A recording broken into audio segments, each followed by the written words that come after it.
Today's topic is auxiliary verbs. Auxiliary verbs are otherwise called helping verbs.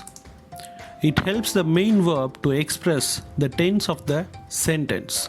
So, with the auxiliary verbs, on seeing the auxiliary verbs, you could identify the tense of the sentence. Auxiliary verbs are of three types: primary auxiliaries, modal auxiliaries, and semi-modal auxiliaries. So semi-modal auxiliaries is otherwise called quasi-modal auxiliaries. So primary auxiliary is further divided into three forms: be form, do form, and have form. In be form we have am, is, are, was, and were. In do form we have do, does, and did. In have form we have has, have, and had. So first we shall see about be form. Be form, if it is used in simple present, it will be used as a main verb, and if we have I as a subject, we have to use am. For example, I'm a doctor. So here in this example, am means state of being. So இதுக்கு தமிழ் அர்த்தம் என்னன்னா இருத்தல். நான் டாக்டரா இருக்கேன். So இந்த B ஃபார்முக்கு எப்பயுமே இந்த இருத்தல் அப்படிங்கிற அர்த்தம் தான் வரும், state of being. So if you have he, she, it as subject, we have to use is. So in general, if we have a singular subject in present tense, we have to use is. For example, he is a doctor. And if we have we, you, or they as subject, we have to use are. So for plural subject, we will be using are. For example, they are happy.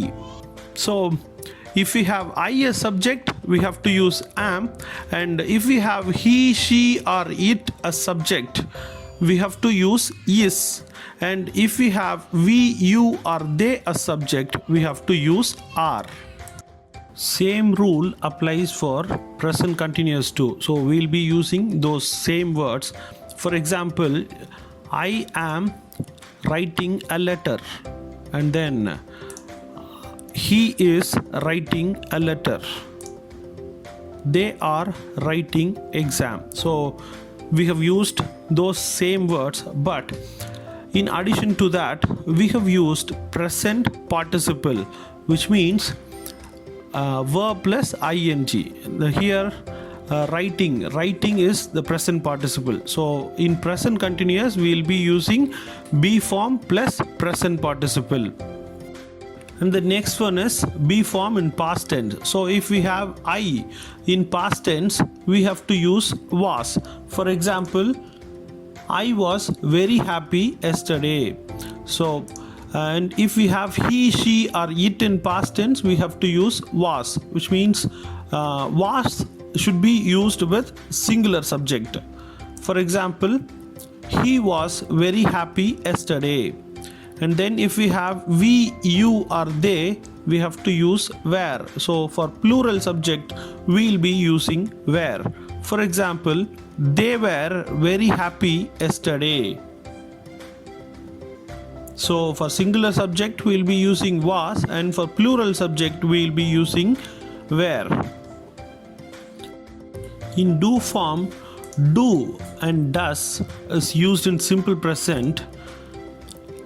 They are used in negative and interrogative sentence, and if we have I, you, we, or they as subject, we have to use do, and if we have he, she, or it, we have to use does. So here in negative sentence, I have given an example: I don't like curd rice, and the next example is he doesn't like curd rice. So since we have I, we have used don't, and since we have he, we have used does. In interrogative sentence, do you like curd rice? So since we have you as subject here, we have used do. And does he like curd rice?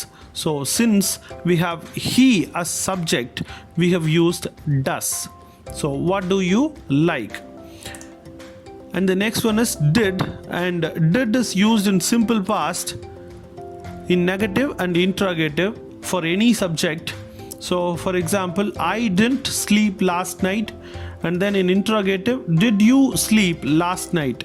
When did you sleep last night? So we can use did for any subject.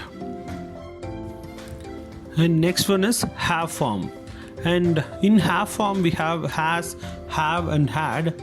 So if you are using have in simple present, you'll be using it to denote the position of the subject. For example, he has a car. So here a car is a possession of him. So has denotes a possession. Present perfect will be using has and have. So has is for singular subject and have is for plural subject. For example, he has written a letter. In past perfect tense, we'll be using had. So for both singular and plural subject, we'll be using had.